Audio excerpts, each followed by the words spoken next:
নমস্কার, দেখছেন বর্তমানের কথা। আমি অনিন্দ আপনাদের সাথে। প্রথমেই সকলকে মহাশিবরাত্রির আন্তরিক প্রীতি ও শুভেচ্ছা। শিব মানে কিন্তু এক জটাধারী কল্পনার এক ভগবান। তবে এই জটাধারী যদি সেই জট দেখতে পাওয়া যায় কোনো গাছে, তাহলে কি অবাক হবেন? অবশ্যই অবাক হবেন, কারণ মাটির উপরে গাছ, কিন্তু পুরো জটাধারী অবস্থায় সেই গাছ এবং নুয়ে পড়েছে মাটির দিকে, এবং মাটির দিকে না এগোলে সেই গাছ নাকি বড় হয় না। এমন এক অদ্ভুত গাছের চাষ হয়েছে কালিয়াগঞ্জ পঞ্চায়েত সমিতির উদ্যোগে। কি সেই গাছ? নাম দেওয়া হয়েছে শিবের জটা। দেখতেও কিন্তু অবিকল শিবের জটার মতনই। শুধুমাত্র গাছের যে ডাল রয়েছে অর্থাৎ শাখা পোশাখা রয়েছে, তার মাধ্যমেই সেই জটার যে আকার, সে আকার কিন্তু দেখা গিয়েছে সেই গাছের মধ্যে। এক অদ্ভুত ধরনের এই চাষ তা দেখা গিয়েছে কালিয়াগঞ্জে। এবং গাছের যে পাতা রয়েছে, দুদিকে যে পাতা, সেই পাতা কিন্তু একবারে সে জটার আকার নিয়েছে, এবং জটার আকার নিয়েই গাছের উপর থেকে বিভিন্ন দিকে ছড়িয়ে পড়েছে সেই গাছের যে শাখা পোশাখা রয়েছে, যা দেখতে কার্যত কিন্তু একদম জটার মতনই রয়েছে।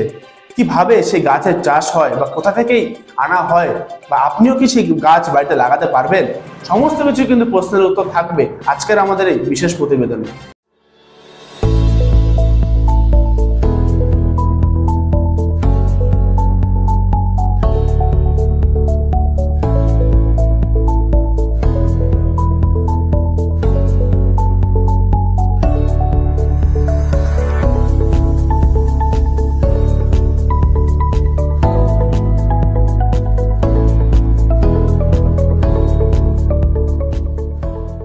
আমাদের কাছে আপনি পাবেন লেডিস ও জেন্টস ওয়্যারের এক্সক্লুসিভ কালেকশন। তাই আর দেরি না করে চলে আসুন আমাদের ঠিকানায়, এনএস রোড, সমবায় ভবন, কালী। আপনি কি একজন বই প্রেমী, কিংবা আপনি কি বই পড়তে ভালোবাসেন, কিন্তু আপনার পছন্দ মতো বই কোথা থেকে ক্রয় করবেন ভাবছেন? এখন আপনার এলাকায় মীরা পুস্তকালয়ে আপনি পেয়ে যাবেন সমস্ত ধরনের বই।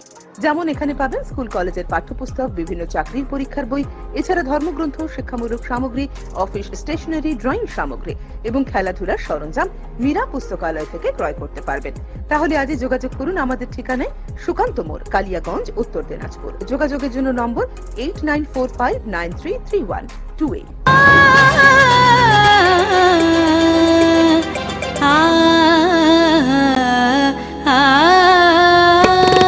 স্নিগ্ধতার পরশে ঝলমলে আলোয় মেখে শুভমঙ্গল উৎসবে সাজবে আজ বধূ বেশে। বধূ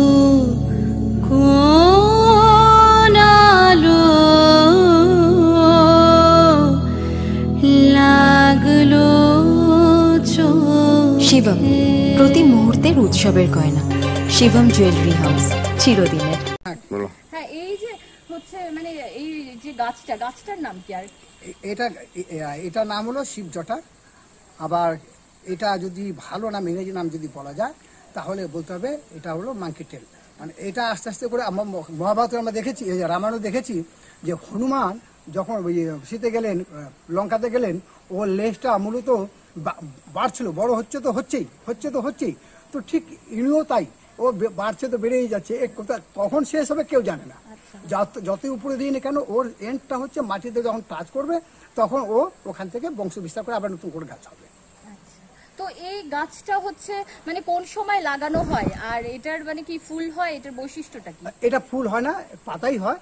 বৈশিষ্ট্য হচ্ছে দেখতে ভালো লাগে। যদি কেউ ছাদের উপরে বা কোনো বেলকনিতে লাগিয়ে দিলে, ওই যে আপনাদের একটা মেয়েদের চুলের বেলির মতো যেটা নেমে আসতেছে, সেটা একটা দেখতে বিউটিফিকেশন, মানে দেখতে সুন্দর।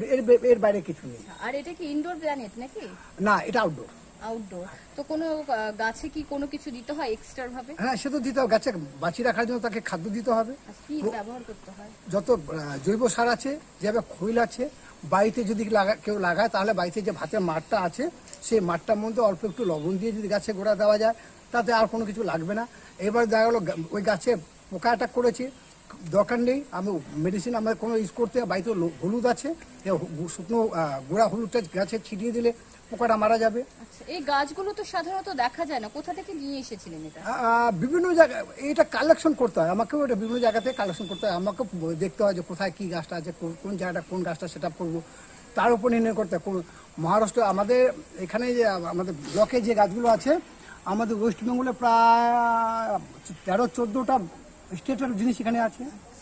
তো এই যে ব্লকে এটা লাগানোর মেন উদ্দেশ্যটা কি? মানুষকে এখানে যে সমস্ত পরিবার আছে বা যে সমস্ত স্টাফরা থাকছেন কোয়ার্টারে, তার ফ্যামিলি আছে, এই সমস্ত লোকজনকে বিকেল বা সকালবেলা দেখতে সুন্দর লাগুক, এন্টারটেনমেন্ট, মনের সৌন্দর্য আসুক, পরিষ্কার পরিচ্ছন্ন থাকুক, এটাই আমাদের উদ্দেশ্য।